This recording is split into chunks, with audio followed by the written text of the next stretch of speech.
குழந்தைங்க கொரட்டை விடுறாங்க, குழந்தைங்க வாயை திறந்துட்டு தூங்குறாங்க அப்படின்னா, அதை அலட்சியப்படுத்தாமல் அதுக்கான தேவையான இம்பார்ட்டன்ஸ் கொடுக்க வேண்டிய நேரம் இது. அதை அலட்சியப்படுத்தாமல் அதுக்கான தேவையான கொரட்டைக்கான என்ன காரணம் குழந்தைங்களுக்கு அதுக்கான ஸோ கண்டினியூஸாக மவுத் ப்ரீதிங் பண்ணும்போது அதனால சில காம்ப்ளிகேஷன்ஸும் வர ஆரம்பிக்குது. கண்டினியூஸாக மவுத் ப்ரீதிங் பண்ணும்போது அந்த ஃப்ளூயிட் அக்யூமுலேட் ஆகிடுச்சுன்னா குழந்தைங்களுக்கு பெரும்பாலும் காது கேட்குறது ரொம்ப கம்மியாக ஆரம்பிச்சிடும். எல்லா அடினாய்ட்ஸும் ட்ரீட் பண்ணணும்னா என்ன வகையான ட்ரீட்மெண்ட்? ஒரு சில பேருக்கு மருந்துகள் தேவைப்படும், ஒரு சில பேருக்கு நேசல் ஸ்ப்ரேஸ் தேவைப்படும், சில பேருக்கு அறுவை சிகிச்சை தேவைப்படும். குழந்தைகளோட சின்ன சின்ன விஷயத்தையும் நம்ம பார்த்து ரசித்து பழகிட்டோம். குழந்தைங்களோட முதல் வார்த்தை, முதல் தவழ்ந்து போகிறது, நடக்கிறது, நம்ம கையை பிடிக்கிறது, அந்த மாதிரி ஒவ்வொன்றுத்தையும் ஒரு எமோஷ்னல் கனெக்ட் நம்மக்கிட்ட இருக்குது. அந்த மாதிரி குழந்தைகிட்ட நம்ம ரசித்து பழகிட்டோம். அதே மாதிரி தான் குழந்தையோட குரட்டையும் நம்ம ரசிக்க ஆரம்பிச்சிட்டோம் சில காலங்களாக. என் குழந்தை அப்பா மாதிரி கொரட்டை விடுறான், தாத்தா மாதிரி கொரட்டை விடுறான், வாயை திறந்துட்டு தூங்குறான் அப்படிங்கிறத நம்ம ரசித்து சொல்கிற மாதிரி ஆகிப்போச்சு. பட் அதெல்லாம் ஒரு விதமான அலட்சியம். குழந்தைங்க கொரட்டை விடுறாங்க, குழந்தைங்க வாயை திறந்துட்டு தூங்குறாங்க அப்படின்னா அதை அலட்சியப்படுத்தாமல் அதுக்கான தேவையான இம்பார்ட்டன்ஸ் கொடுக்க வேண்டிய நேரம் இது. நார்மலாக நம்ம ப்ரீத் பண்ணணும்னா எப்படி ப்ரீத் பண்ணுவோம்? மூக்கு வழியாக தான் நம்ம ப்ரீத் பண்ணணும். நம்ம சுவாசிக்கிற காற்று மூக்கு வழியாக போகும்போது அந்த காற்று ஃபில்டர் ஆகிட்டு அந்த காற்று ஹியூமிடிஃபை ஆகி நம்ம மூக்கில் இருக்கக்கூடிய சைனஸ் எல்லாத்தையும் வென்டிலேட் பண்ணி தான் லங்ஸ்குள்ளே போகணும். மூக்கில் அடைப்பு அதிகமாகிடுச்சுன்னா குழந்தைங்க வாயை திறந்துட்டு தூங்க ஆரம்பிச்சிடுவாங்க, வாய் வழியாக மூச்சு இழுக்க ஆரம்பிச்சிடுவாங்க. அப்போ அந்த காற்றுல சுவாசத்தில் நமக்கு ட்ரை ஏர், அதாவது அந்த காற்று ஃபில்டராகவும் ஆகிறது கிடையாது, ஹியூமிடிஃபையும் ஆகிறது கிடையாது, வெறும் ட்ரையாக நம்ம லங்ஸ்குள்ளே போகுது. அதனால் பல காம்ப்ளிகேஷன்ஸும் வரக்கூடியது. கொரட்டைக்கான என்ன காரணம்? குழந்தைங்களுக்கு ரொம்ப மேஜர் காரணம் மூக்கோட பின்னாடி அடினாய்டு அப்படிங்கிறக்கூடிய ஒரு சதை. அடினாய்ட்ஸுங்கிறது நார்மலாக எல்லாருக்கும் இருக்கக்கூடியது தான். பிறந்த குழந்தையிலேருந்து 12 வயசு வரைக்கும் அது இருக்கும். 12 வயசுக்கு மேலே அது கொஞ்சம் கொஞ்சமாக சுருங்க ஆரம்பிச்சிடும்.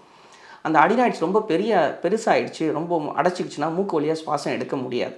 அப்போ அவங்க வாய் வழியாக மூச்சு விட ஆரம்பிச்சிடுவாங்க. அதுக்கு பேர் மவுத் ப்ரீதர்ஸ்ன்னு சொல்லுவாங்க.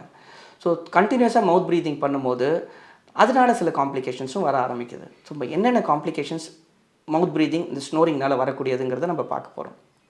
இப்போது காதோட மிடில் இயர் நம்ம சொல்லியிருக்கோம், காதோட மிடில் இயரும் மூக்கும் கனெக்ட் ஆகிருக்கு ஈஸ்டேஷன் டியூப் வழியாக. அது வழியாக தான் இந்த ப்ரெஷர் எக்ஸ்சேஞ்ச் நடக்குதுன்ட்டு. அந்த அடினாய்ட்ஸ் ரொம்ப வீக்காக அதிகமாகிடுச்சுன்னா அந்த ஈஸ்டேஷன் டியூபோட ஓப்பனிங்கை போய் அடைச்சிடும். அது வழியாக ப்ரெஷர் எதுவும் எக்ஸ்சேஞ்ச் நடக்காது. காதுக்குள்ளே நெகட்டிவ் ப்ரெஷர், நம்மளோட வேக்யூம் கிளீனரை வச்சு ஒரு வேக்யூமை சக் பண்ணால் எப்படி இருக்கும் அந்த மாதிரி அந்த டியூப் சக் பண்ணி இயர் ட்ரம் பின்னாடி நிறைய ஃப்ளூயிட் அக்யூமுலேட் ஆகிடும். அந்த ஃப்ளூயிட் அக்யூமுலேட் ஆகிடுச்சுன்னா குழந்தைங்களுக்கு பெரும்பாலும் காது கேட்குறது ரொம்ப கம்மியாக ஆரம்பிச்சிடும். காது கொஞ்சம் மந்தமாக கேட்க ஆரம்பிக்கும். பெரியவங்களுக்கு சொல்ல தெரியும், எனக்கு காது கேட்குது, எனக்கு காது கேட்குறது குறைஞ்சிருக்கு, எனக்கு சுத்தமாக கேட்கலன்னு. பட் குழந்தைங்களுக்கு சொல்ல தெரியாது. குழந்தைங்க அதுதான் நார்மல் இயரிங் அப்படிங்கிற மாதிரி நம்ம பழகிடுவாங்க. ஸோ அவங்க அதனால் நம்ம அன்டில் ஒரு இஎன்டி டாக்டரை போய் பார்த்து அதை நம்ம செக் பண்ணுற வரைக்கும் அது நமக்கு தெரிய போகிறது கிடையாது அந்த பிரச்சனை. ஸோ காது கேட்குறது குறையிறது இது ஒரு பிரச்சனை இந்த அடினாய்ட்ஸ் ப்ராப்ளத்தினால.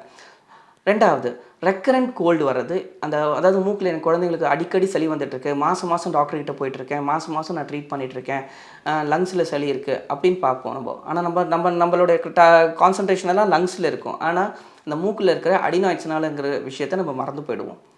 மூணாவது, சைனஸ் இன்ஃபெக்ஷன்ஸ். இந்த ரெக்கரண்ட் கோல்டு வரதுனால அந்த சைனஸ் இன்ஃபெக்ஷன்ஸ், அதனால் ஹெட்டேக், குழந்தைக்கு காலையில் தலை பாரமாக இருக்கக்கூடியது, கான்சன்ட்ரேஷன் அதிகமாக இருக்காது, குழந்தைங்க சரியாக தூங்காததுனால, ப்ராப்பர் ஆக்சிஜன் எக்ஸ்சேஞ்ச் இல்லாததுனால குழந்தைங்களுக்கு காலையில் கான்சன்ட்ரேஷனை ப்ராப்பராக கிளாஸில் கான்சன்ட்ரேட் பண்ண முடியாது, சோர்வாக இருப்பாங்க, அந்த மரப்புத்தன்மை அதிகமாக இருக்கும். ஸோ இதெல்லாம் அந்த காம்ப்ளிகேஷன்ஸ். ஸோ இந்த அடினாய்ட்ஸ் தான் இந்த கொரட்டைக்கான காரணம். இதனால் வரக்கூடிய பிரச்சனைகள். இந்த அடினாய்ட்ஸை நம்ம ட்ரீட் பண்ண முடியுமானா கண்டிப்பாக முடியும். எப்படி? பெரியவங்களாக இருந்தால் அடினாய்ட்ஸை நம்ம ஒரு எண்டோஸ்கோப்பி மூலமா செக் பண்ணி பார்க்கலாம். வேறஸ் குழந்தைங்களாக இருந்தால் அடினாய்ட்ஸை நம்ம எண்டோஸ்கோப்பி மூலமா செக் பண்ண முடியாது. என்ன பண்ணுவோம்? ஒரு சிம்பிள் எக்ஸ்ரே எடுத்து பார்ப்போம். எக்ஸ்ரே மூலமா அடினாய்ட்ஸோட சைஸை நம்ம அசஸ் பண்ண முடியும், என்ன சைஸில் இருக்குதுன்னு சொல்லிட்டு. எல்லா அடினாய்ட்ஸும் ட்ரீட் பண்ணணும்னா என்ன வகையான ட்ரீட்மெண்ட்? ஒரு சில பேருக்கு மருந்துகள் தேவைப்படும், ஒரு சில பேருக்கு நேசல் ஸ்ப்ரேஸ் தேவைப்படும், சில பேருக்கு அறுவை சிகிச்சை தேவைப்படும். அறுவை சிகிச்சைனா பயந்துக்க தேவையில்லை, வெரி சிம்பிள் ப்ரொசீஜர்ஸ். இப்போலாம் ரொம்ப அட்வான்ஸ் டெக்னாலஜி வந்துருச்சு. அடினாய்ட்ஸை பிளட்லெஸ் அடினாய்டெக்டமி அப்படிங்கிற ப்ரொசீஜர் அதெல்லாம் வந்துருச்சு. ஸோ அதனால் நம்ம அந்த அடினாய்ட்ஸை ட்ரீட் பண்ணுறதுனால அடுத்த நாள் சர்ஜரியோ நம்ம என்ன ப்ராப்பர் ட்ரீட் பண்ணுறோமோ அடுத்த நாளே குழந்தைங்களுக்கு அந்த கொரட்டை இல்லாமல் கூட நம்மளால் பார்க்க முடியும். ஸோ குழந்தைங்களோட கொரட்டையை அலட்சியப்படுத்தாமல் பக்கத்தில் இருக்கிற ஒரு இஎன்டி டாக்டரை பார்த்து பரிசோதனை செய்கிறது மூலிமா என்ன காரணத்தினால கொரட்டை வருது, அந்த காரணத்தை எப்படி நம்ம ட்ரீட் பண்ணலாம் அப்படிங்கிற பல வேரியேஷன்ஸை நம்மளால் டிஸ்கஸ் பண்ண முடியும். அதுக்கான தீர்வையும் நம்மளால் காண முடியும்.